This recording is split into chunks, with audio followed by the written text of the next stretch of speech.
Welcome everyone to the Ask Me Anything session with PepsiCo expert Tapan Shah. Tapan, thank you so much for joining us today.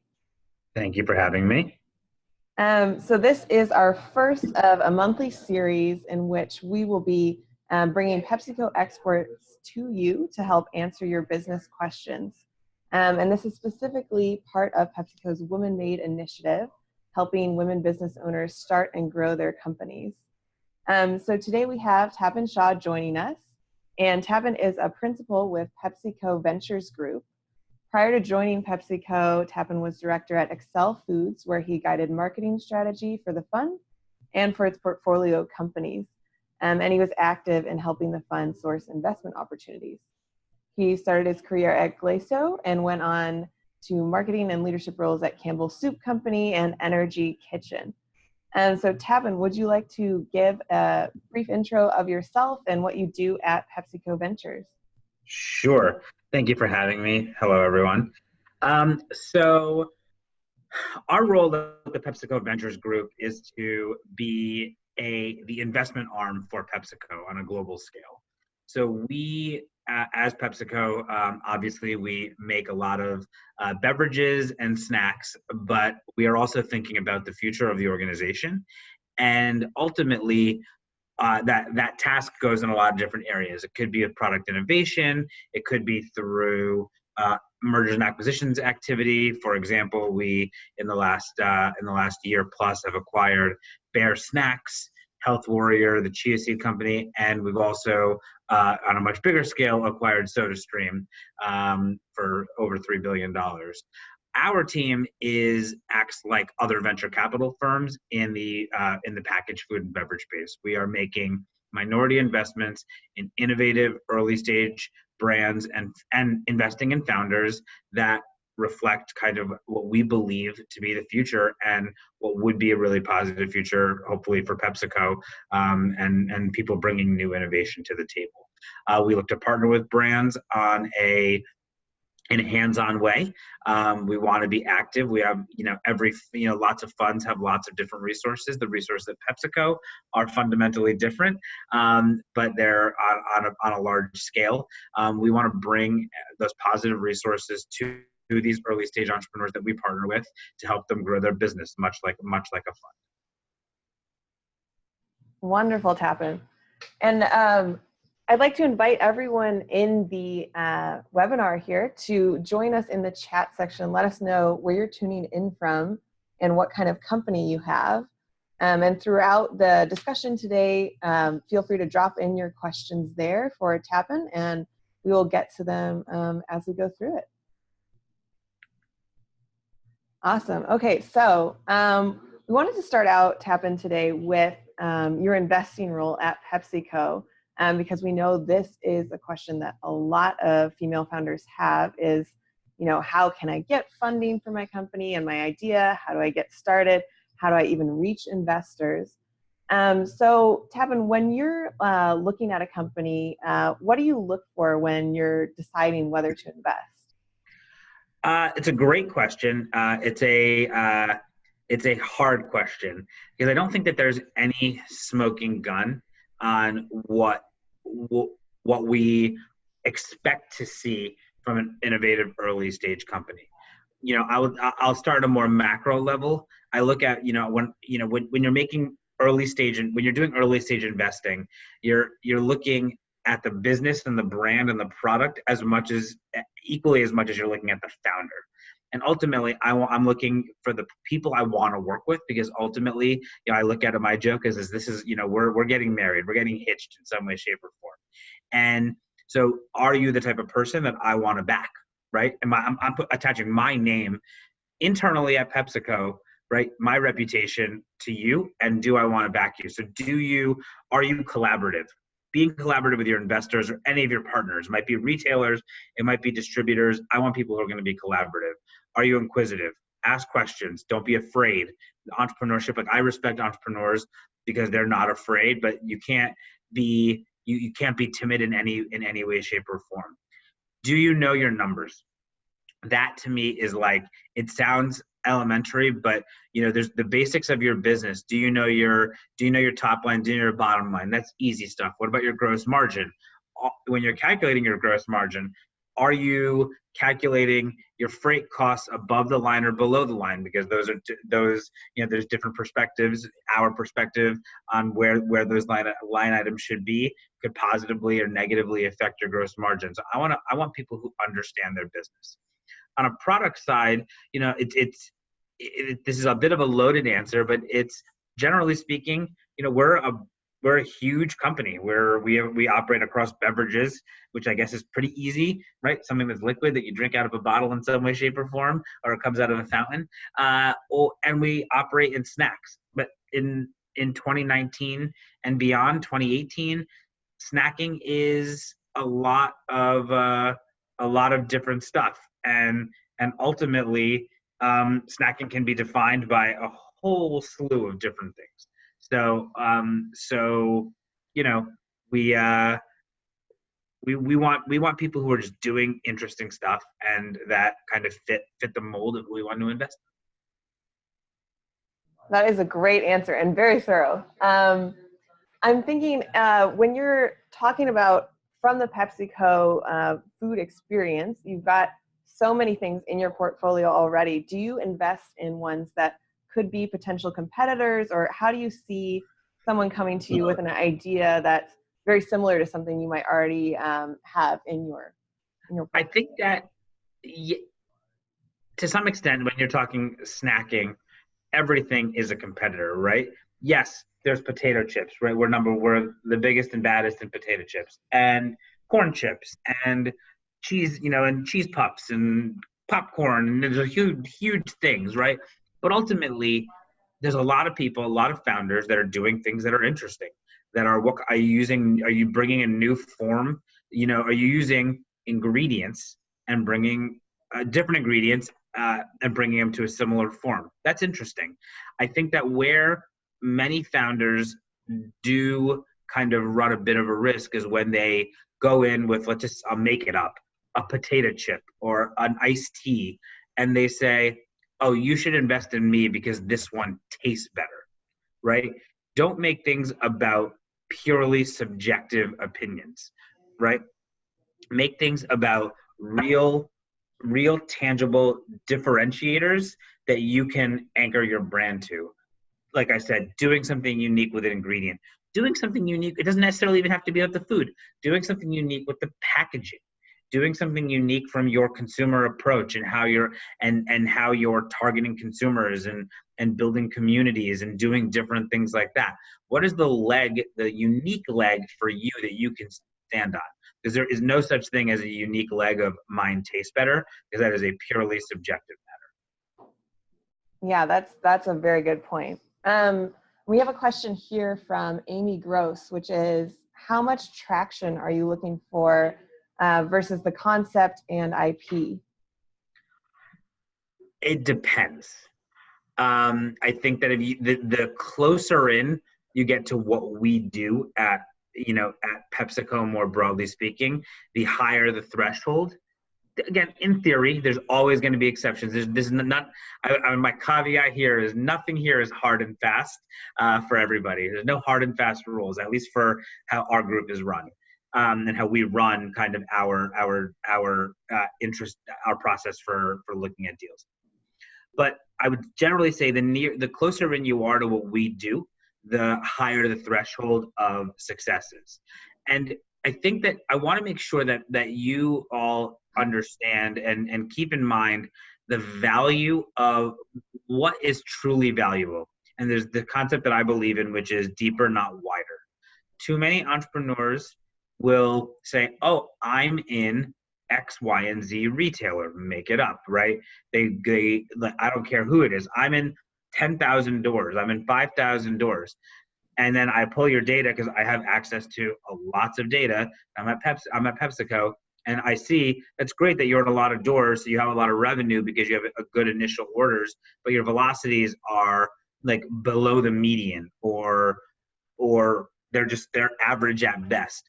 I'd rather you be in 1,000 doors crushing your velocities, focusing on activation, understanding the consumer and really getting a read on when all cylinders are firing in the right direction, that your brand can do well. And so focus on the things that matter, and the things that matter, right? And ultimately, I think investors are becoming not just me, not just PepsiCo, not just my group, but venture investors in our space, in the food and beverage space, certainly are recognizing that smaller brands with strong velocities have a better opportunity for long-term success than brands that have just gone far and wide and have not focused on actually turning the product on shelf. Yeah, totally. And so then, what are the key metrics that you would say you're looking for when you're considering an investment? Yeah, I'd say on a sales side, listen, I look at revenue, I look at size. I think that it is important, but again, it's the quality of the size, right? That's the way I would put it, right? How good is your volume? And ultimately, that goes back to velocity measures. Are you in good doors, the right retailers for your product, with the right growth path, and are you turning? That's on the retail side. And yeah, I think it's also like, how are you getting that volume? Is all your volume, I look at promoted volume versus just base volume. Are you promoting the hell out of the product and getting a ton of volume because you're discounting, or are you getting volume because you're building a brand and resonating and connecting with consumers? That's how I approach the what's happening at retail. I also look at things like gross margin, and I think that if you have to be real about what your gross margin is today and what you can be in the future and what the actual path is to get there. So if you say you're at 22 on gross margin and your target is 36, what does the waterfall look like that gets you from 22 to 36? Don't just tell me, oh, with scale, we're going to get 14 points. Like, we are the second largest food and beverage company in the world. Finding 14 points of margin is not easy. And so, and by the way, it's done every day. Just tell me how you get there, right? And ultimately, if you can't get to some fair gross margin, then you have to be honest with yourself and think about the tweaks you need to make to get to a good gross margin, right? And there's different categories. Every category has kind of a different benchmark, but I think like on a macro basis, I think if you target 40 and you live right around 40, you have a chance, right? And as entrepreneurs, you're looking for a chance at it's every little thing contributes to you having a chance of long-term success. Yeah. And speaking of that, we have a specific question from Patricia Beats. She says, when you're reviewing a potential investment, what sort of percentage growth, both in sales and net profit, are you looking to see in a company year over year? Let's put net profit to the side for a second. That's a whole other kit and caboodle, which I will touch on. I don't know if I think that there is no answer. I want to see good growth. I think that ultimately, if you're a very small business and you're doing, $10,000, I think, 50% growth for the next year is probably not good enough, right? Like, not only you want to go from $10,000 to $15,000, right? But ultimately, I think that you want to see, I want to see growth at retail that is outpacing certainly significantly outpacing kind of the broader category that you're playing in. Like, are you a leader? Are you helping drive the growth in the space? I don't know if there is a hard and fast rule. For some brands, some categories, that could be 60%. For some brands and spaces, it could be 1,000%. I think you have to understanding where you lie in the pantheon of your competitors, and then how you grow the total size of the pie and grow your share of the pie, is a perspective that I take on a one-by-one basis. Like, just focus on good growth. If you focus on good growth, you theoretically are going to get to a growth rate that is going to be attractive to an investor. Okay, great answer. We have another one. I want to answer that net profit question. Yeah. That's an important one. Net profit, let's just call it profitability on a whole, is with venture investors is a loaded question. I think that there's many different philosophies out there. Some of them are pump money into it and just burn for growth until you exit, and then let your exit partner kind of deal with the fallout from there. Others are, yes, yeah, and my philosophy is you're gonna, like, depending on what type of business you want, you need capital to grow. And ultimately, growth is accelerated on a number of different axes, right? It is growth is driven by new distribution and new doors and the marketing and sales programs that you need to support it, right? Brand building and execution, by manpower, and by like manufacturing and things around supply chain and distribution. And so ultimately that costs money.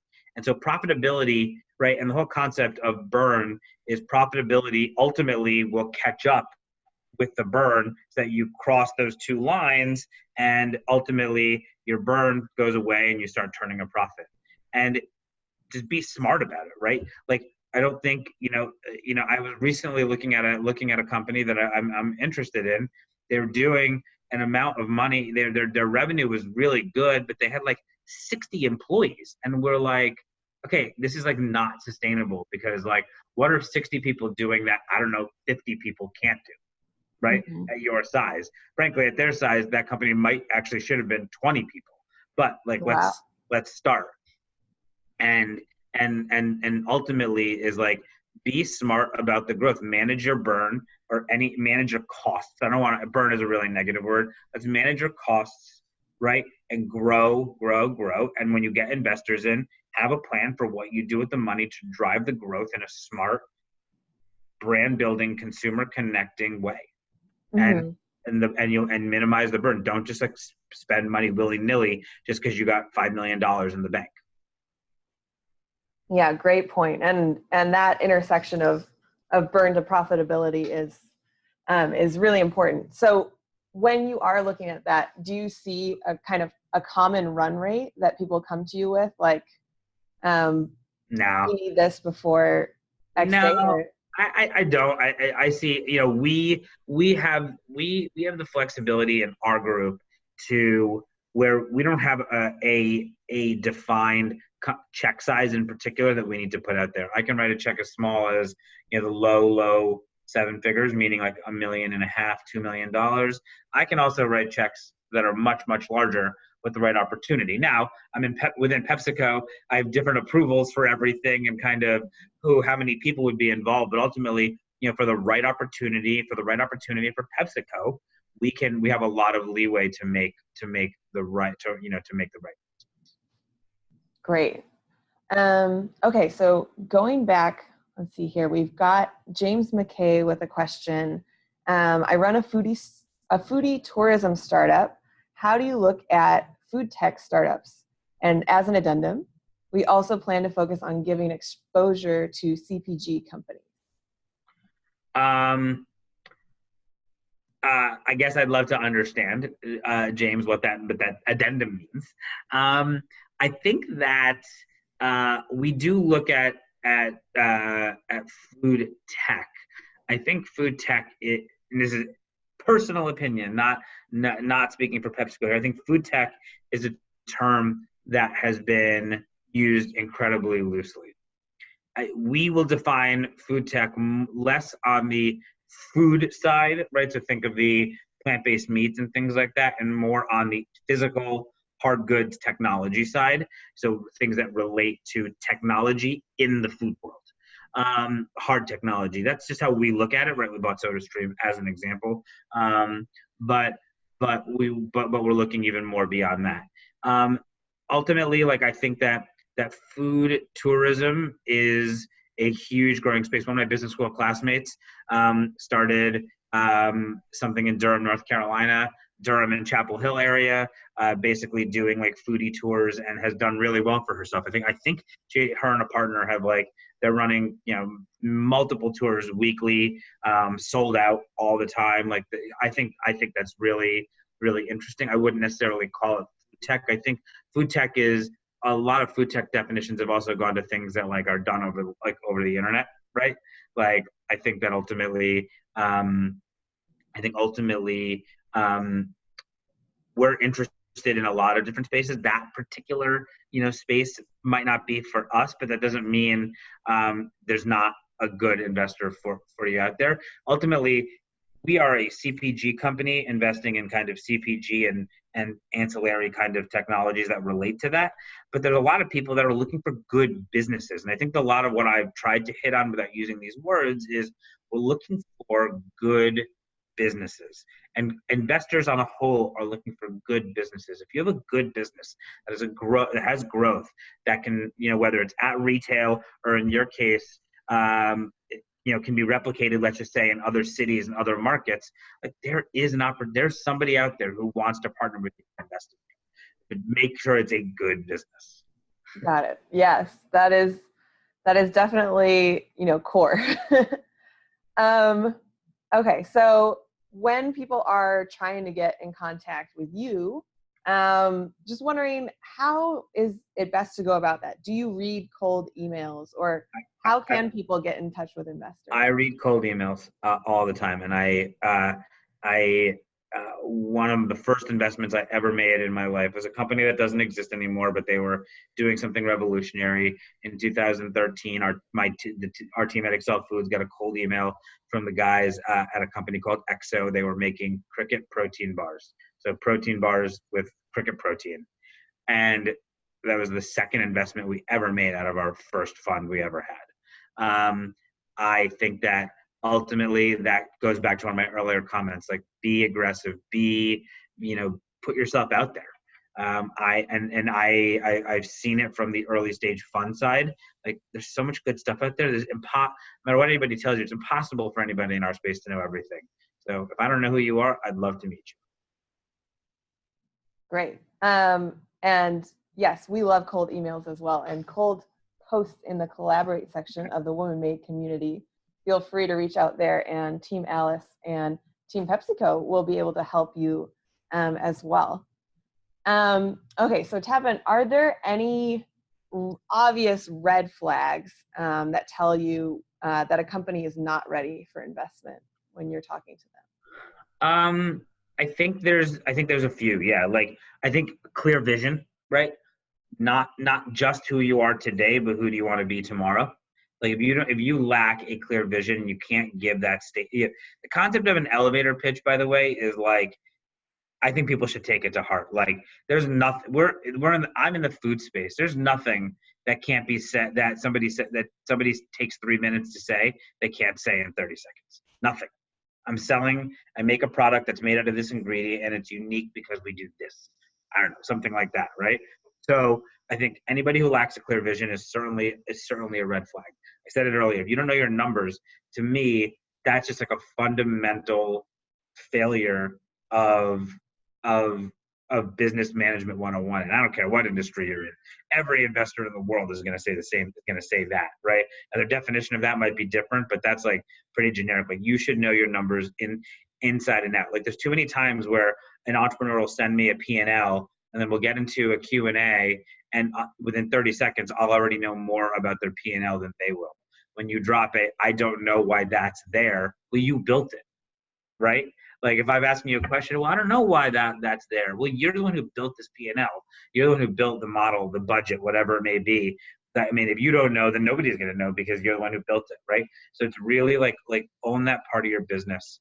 I think it's also somebody that my other red flag is somebody who has an inflated sense of self, and it's somebody who like be humble. My first job out of school was at a company called Vitamin Water, Glaceau Vitamin Water, and we sold to Coke for $4 billion.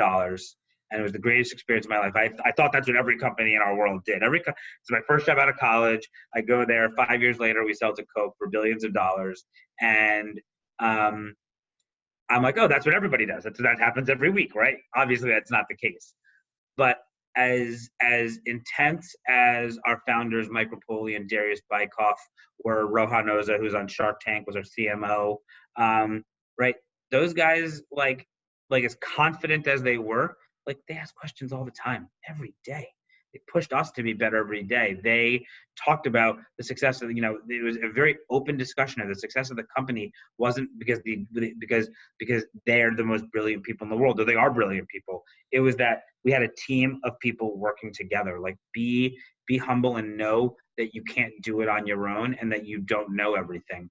Be okay asking questions. I love confidence. I want people that are confident, I think, but like, nobody knows everything. Some people think they do. Yeah. Okay, so shifting gears here a little bit, getting kind of more into the food and beverage space. We've got a question here from Patricia as well, and she asks, from a food sector investor point of view, I've read a lot about interest in targeting new niches. From your point of view, are there niches that are too niche? And if so, can you talk about that? That's a great question. I guess I would turn, and Patricia, I see your question on the screen here as well. I would almost turn that question back to you a little bit. Is nothing's too niche necessarily if you believe in it and if there's a consumer for it, right? It's a matter of what the size can be. Is there too niche for PepsiCo? Certainly, right? We're a company of 250,000 plus employees. We have $22 billion brands. We operate in 100, and I'm going to pull up a slide on my own screen here. We operate in, I'm just getting the number, 1 second, sorry folks. We operate in over 200 countries and did over $65 billion in revenue last year. Yes, there is such thing as too niche for PepsiCo. It doesn't mean that doesn't mean that should stop you from going into a space and doing something that you believe in, right? Because, right, you look at consumer trends and consumer behavior, and everything is evolving and changing so fast. Like 12 months ago, paleo. Like, you walk around now, like paleo's like not even a word, right? Like, people are not. Like, I saw a headline the other day of a brand. I won't name the brand, but it's like X brand that has paleo in its name, looking to pivot away from paleo. I'm like, that's a hilarious headline, but like, we don't know what the trends are. So yes, Patricia, you're right. Now it's keto. Who knows what it's going to be in 12 months?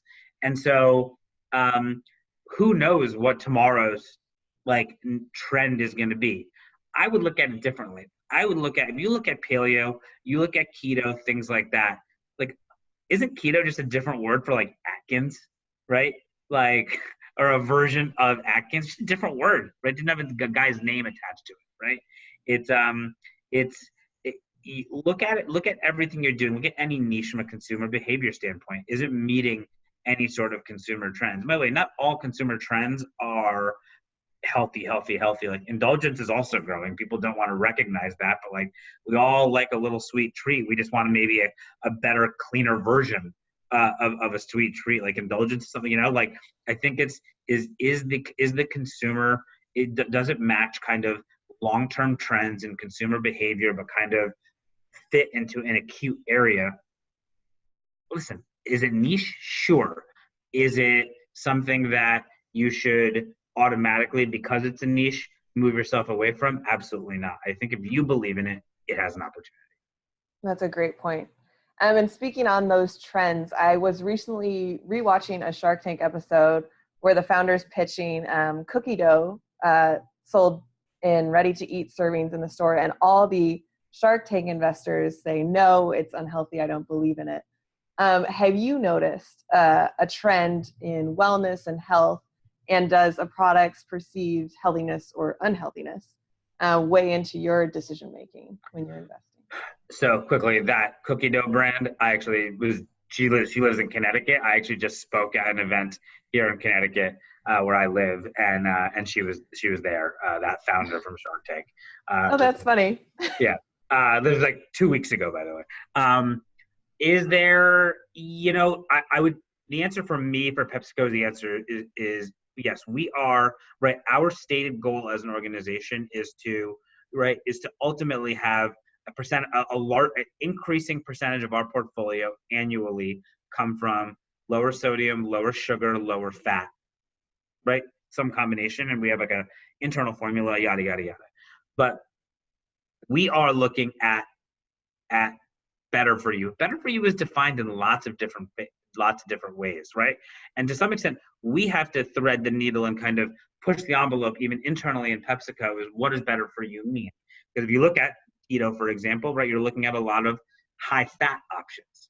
Well, high fat options kind of blow up the traditional definition of a health formula. But I think that there's a lot of arguments and a lot of empirical evidence to say that smartly having a higher fat, lower sugar diet is probably better for you. Now, there's got to be a cap on the fat. I think some people might disagree with me, but I believe that there has to be. We certainly at PepsiCo are we're not looking at kind of like what we call fun spaces. We already do that, right? Doritos, Mountain Dew, things like that. Like we have fun pretty much covered at PepsiCo, and we're really good at it. And by the way, like I've been in the natural foods industry my entire life, and as has my wife. And like, but who doesn't love like a good freshly opened bag of Doritos? Like, sorry, and that's not me promoting PepsiCo. When I worked at Campbell's, and Campbell's is has a large snack portfolio, I would have said the same. The Cool Ranch ones, especially. Yeah. So I don't know if that answers your question or not. Yeah, definitely. And I think it is really important to be able to follow the trends and know, what's, obviously this all cheese company, you might have to, pivot and say, we're healthy in this way or something like that to kind of get in front of those investors and make sure that you're still, presenting something that's, fitting the trends that the consumers are asking for. Yep.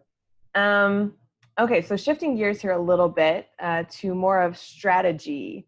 How can food and beverage companies get products into retail stores? What is that process like in your experience?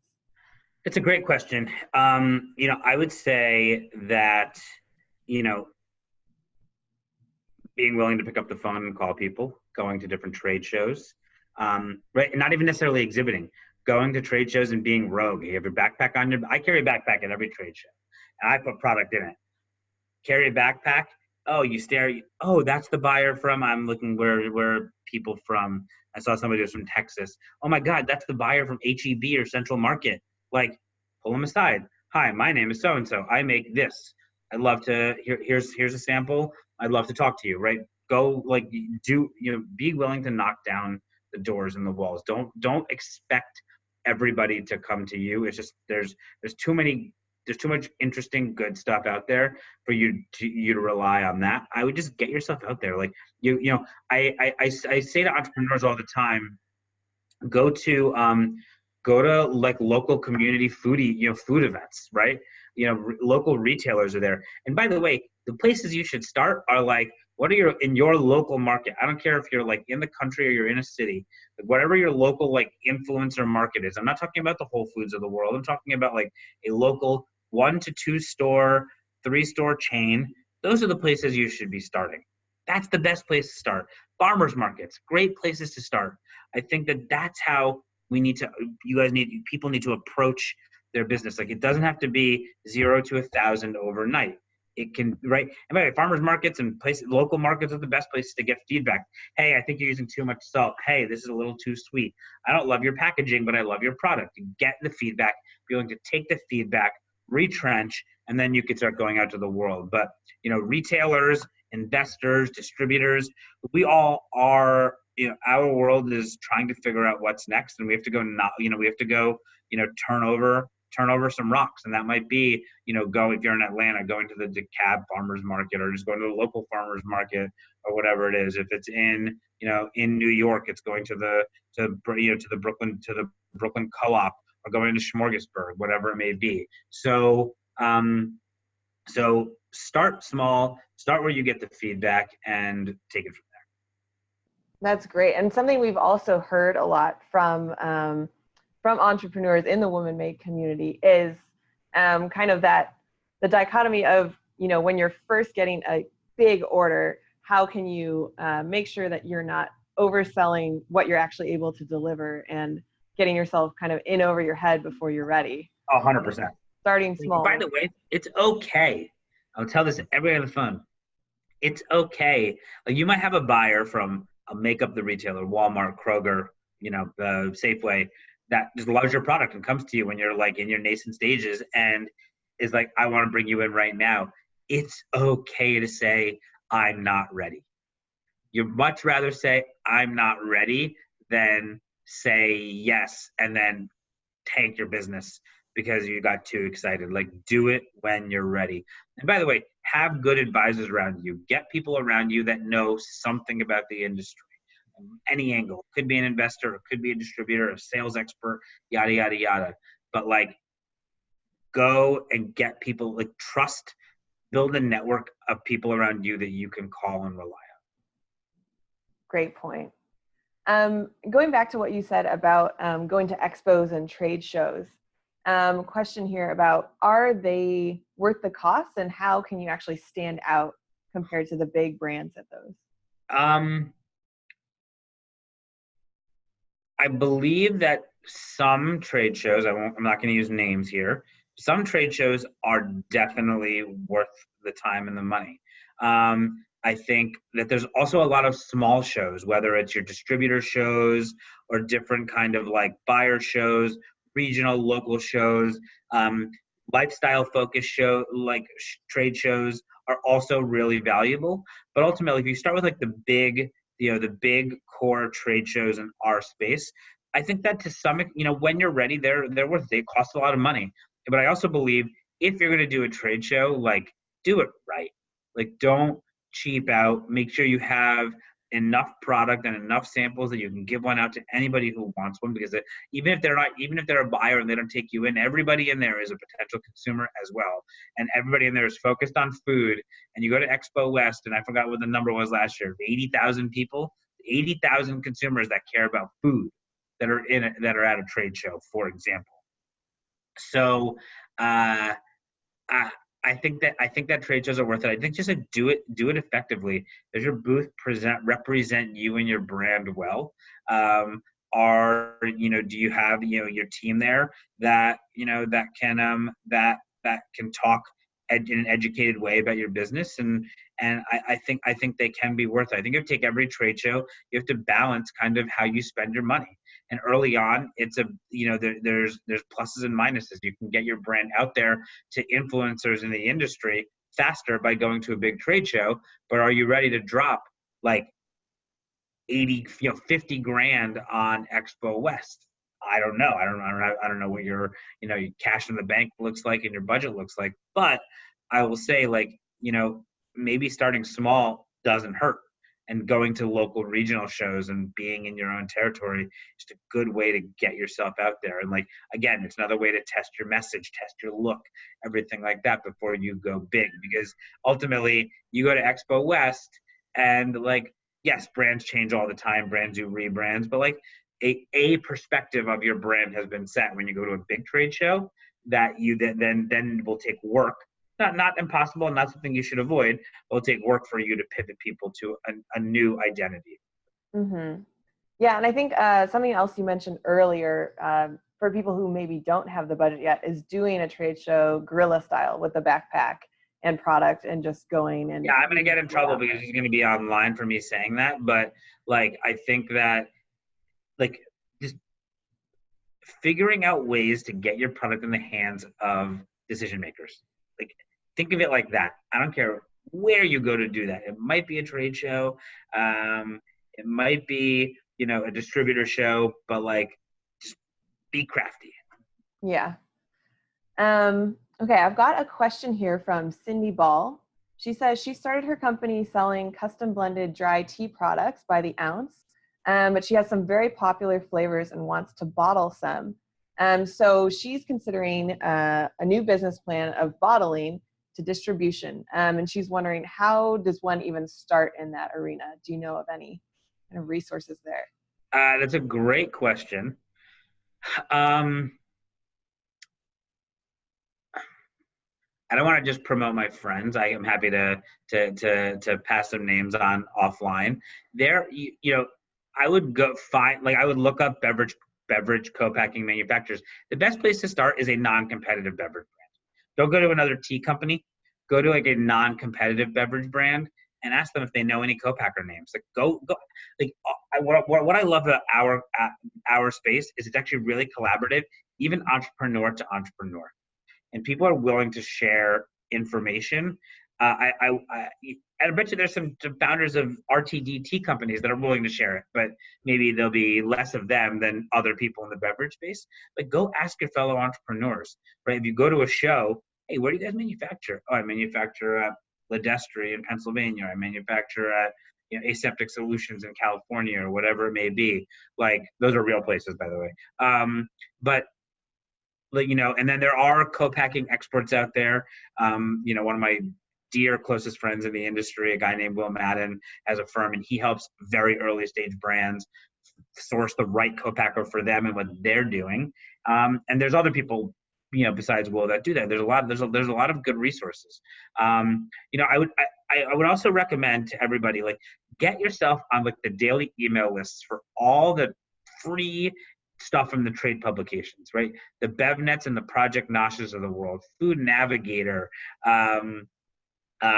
Food Business News, Manufacturing Business News. Like get yourself on the mailing list. You're just going to see names. You're going to see stuff that you never would have been exposed to otherwise, and it's coming into your inbox every single day. And like for the person who asked about the tea, like, if you saw one, you might not have thought about the RTD 6 months ago, but it might, ring a bell in your head. Oh my God, I think I saw something in that newsletter a couple months ago. You go back and you find the email, and boom, you've got at least a name to call. The right name is different, but at least you've got some place to start. But so, like, put information for free at your fingertips by utilizing trade publications. Remember, trade publications are here not to hurt anybody. They're here to help the industry as a whole.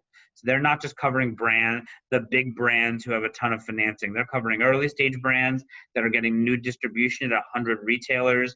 They're talking about distributors. They're talking about retailers. They're talking about manufacturers, right? So just soak up the information. Okay, so we're going to obviously add those resources, those amazing ones that you just mentioned, to the WomanMade community. So everyone after this webinar will be able to access those as well. A really, really great answer, Tapan.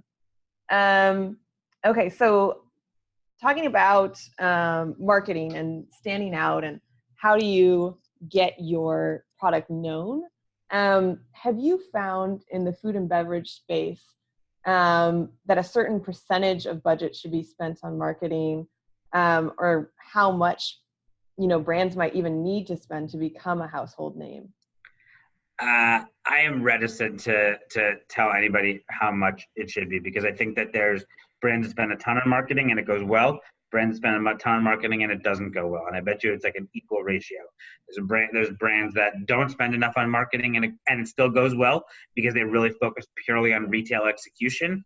And there's brands that are focused on retail execution, but they actually probably should have been spending more money on marketing. I think it's a continual evolution of learn and evolve, learn and evolve. Ultimately, you're selling your product, it's in a retail door. You have to activate properly at retail. So how do brands in your space that you're competing in succeed, right? Start with the brands that have succeeded and try and figure out what they've done. I'm not saying that's the template, but at least it gives you an idea how, because there's themes that you can find, right? Use use yogurt as an example, right? Yogurt is a huge category, but those brands can't make like end cap displays because there's not coolers on the end cap, right? You're relegated to just the cold space. So marketing in-store marketing and kind of other marketing becomes really vital to get for brand awareness, because you can't just do a brand block on a corner and drive your volume that way. It's not possible. Whereas like a startup chip brand might be, can build a case stack, and do it quickly because chips don't weigh that much. And all of a sudden you have this awesome end cap or these awesome case stacks, at 2 or 3 places in a grocery store or in the deli. And all of a sudden so you have to, a lot of it relates to the category you're playing in, understand what these other brands have done. And that at least gives you an idea of what direction to go. But there's no floor or ceiling of expectations of how much money you should spend on marketing. And you ask 100 investors, you're going to get 100 opinions. That's good to know. I'm wondering though, if you have any opinions on, in the food and beverage space being so consumer facing, do you find that online or offline marketing is more efficient, or have you noticed any trends there? Listen, obviously there's a lot more stuff going online. I think it's like from a social media standpoint, ultimately, right, I like to point to this is even Amazon readily admits, right, to some extent, and I'm not going to speak to the numbers, but most groceries, most food and beverage products are still going to be bought in the grocery store for the next like 10 years, right? Like for a long time, a heavy majority. So ultimately, activating, no matter how good your marketing is, if your activation at retail sucks, people can't go buy your product, right? No matter how good your social media is, the influencers you have, yada, yada, yada. If you don't manage your brokers and your team to make sure they're executing at retail, who cares? I don't care about your marketing. I can't find your product. It's irrelevant to me. And I need to go buy a chip for a party. I've moved on to the next item, right? And you lost. That doesn't mean that marketing is not important. It means that you have to make sure that you are executing in all facets of your business. Online, to me, is very valuable in getting your method right, especially when you're doing stuff in, that which a lot of brands are that are lifestyle related, or there's some sort of ethos to the business and some sort of social aspect to it. Online is a great equalizer, right? You can get your brand to the people that are looking for that particular product fast. And I think that that's great. But ultimately, you're talking to people all over the country. And as I think many of you, on this call know, right, it's not that easy to distribute all over the country.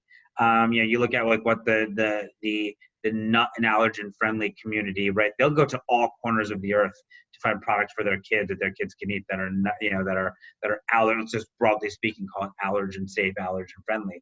And like, that's awesome.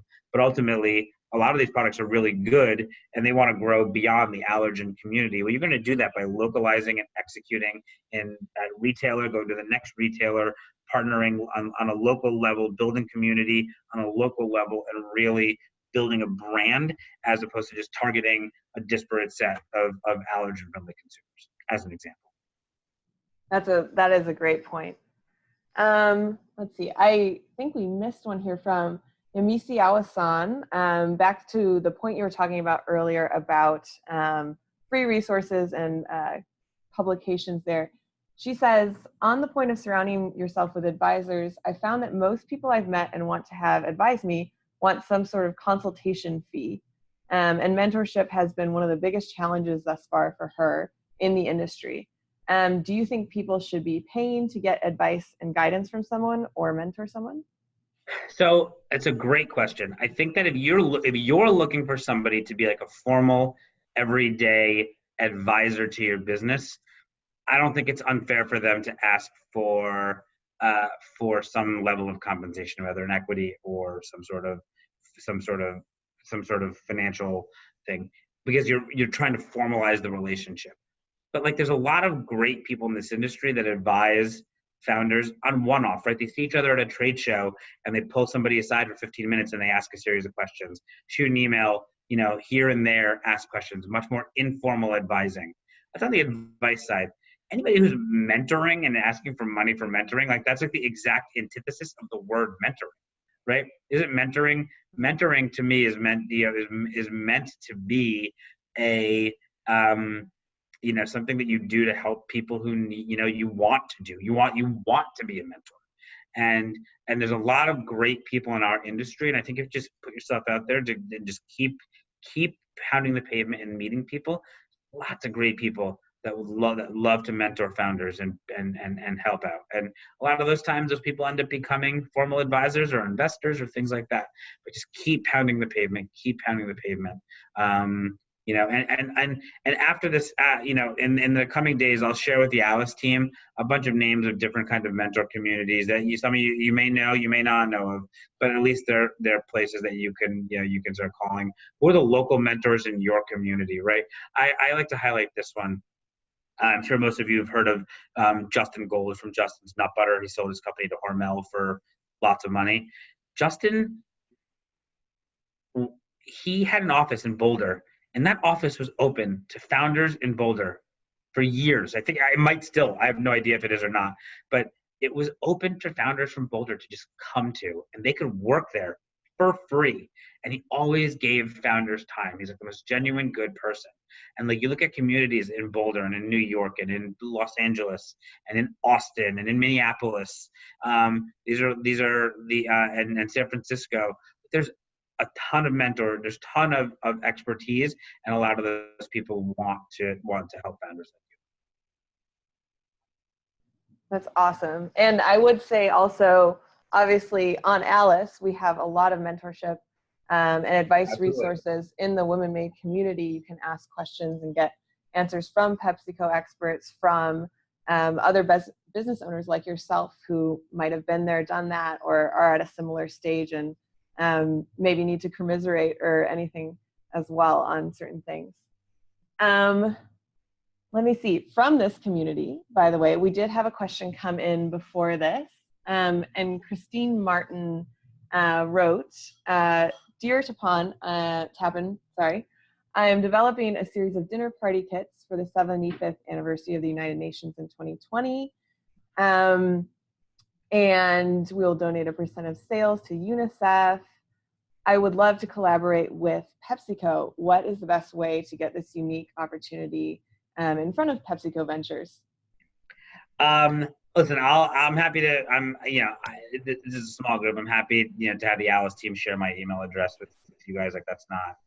I'm not scared of that. I just ask everybody just like be respectful of my time. But if it takes me a couple of days to respond to you, I apologize. I love to learn. I'm happy to learn more. I'm not sure that necessarily fits what we're looking for, but you never know of an idea that pops up. Great. And we're happy to also facilitate that in the WomanMade community. If you guys want to continue posting in questions, we'll help share them. Yeah. So in the last 7 or so minutes that we have here, if anybody hasn't gotten a question answered yet that they still have on their mind, please do drop it into the chat so that we can get to it. We did have one earlier on, which was how critical is the location of a business's headquarters in your funding decisions? It's not necessarily critical in my funding decision. I mean, I will say, like, if your business is based in Hawaii, like I've got no problem coming and visiting Hawaii and going to a board meeting there. But like, think of yourself and like what it takes to grow a business in this space. And it's like, like if you have, like, it's a little easier if you have access to like, I'm not talking about I'm not just like being very New York minded or whatever it is, but if you're at, you're closer to an airport of any size that you can get easily to Atlanta or Dallas or Chicago or New York, like to the airports and get anywhere. I just think it's easier that way. But like ultimately, if you have a good business and you do the right things, like I don't care where you are, if it's the right opportunity for us, we're in. Awesome. And I do know that there are a lot of programs out there that support specifically rural entrepreneurs as well. Sure. So Absolutely. even if you can't get to the airport easily. Okay, I've got one here, which was, can you share some of your favorite investments and what makes them your favorite? That's a great question. Listen, I think there's founders I've partnered with in the past that have they themselves have this like grand goal in mind of like paradigm shifting, right? And so you look at, I don't know if you guys have ever heard of a brand called Four Sigmatic, a founder named Taro Isakapilia and his team, his leadership team. They're a bunch of Finns, yes, from Finland, and they make mushroom. They're the fun guys, right? They make a whole line of mushroom products. They started with a mushroom tea when we made our initial investment at AccelFoods in 2014.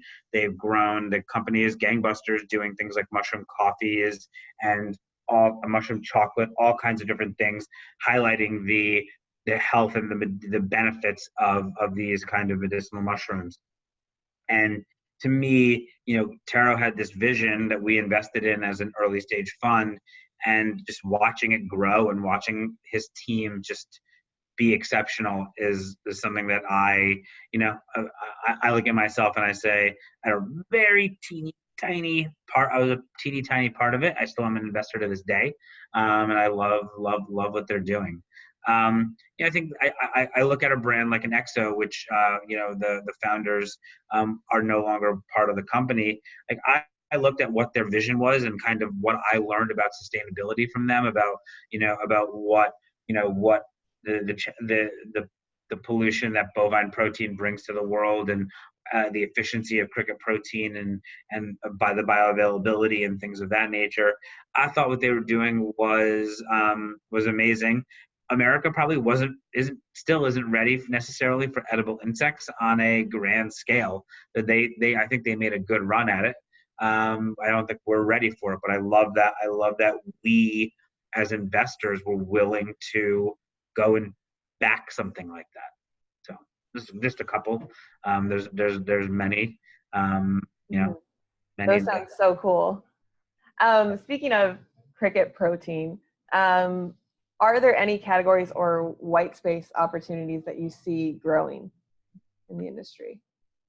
I mean, listen, there's a lot, right? I think it's ultimately I don't want to say spaces. I want to look at lifestyle, right? I want to say, are you building a protein efficient, lower sugar snack? There's 1,000 ways that can be defined. Yeah, I'm interested. On the go, RTD, fresh protein that's low in sugar. I think that those are look at the underlying rationale for different trends, and those are the things that are going to keep growing and growing. Generally speaking, lower sugar, generally speaking, kind of efficient, clean protein, things like that.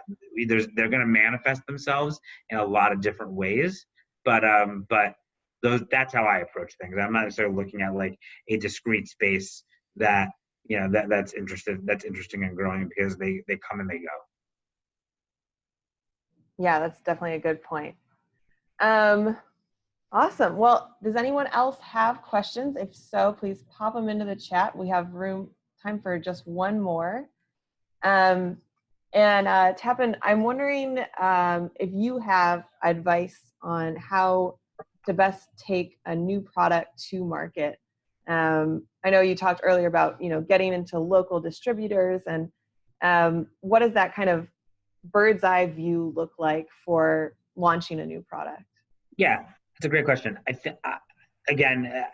My answers sound like cop-outs. They're not meant to be. It's take a holistic view of the business. Why are you doing this? What do you want it to be? And then what are the steps, before you do anything, what are the steps you need to take to achieve that goal? And understand all that.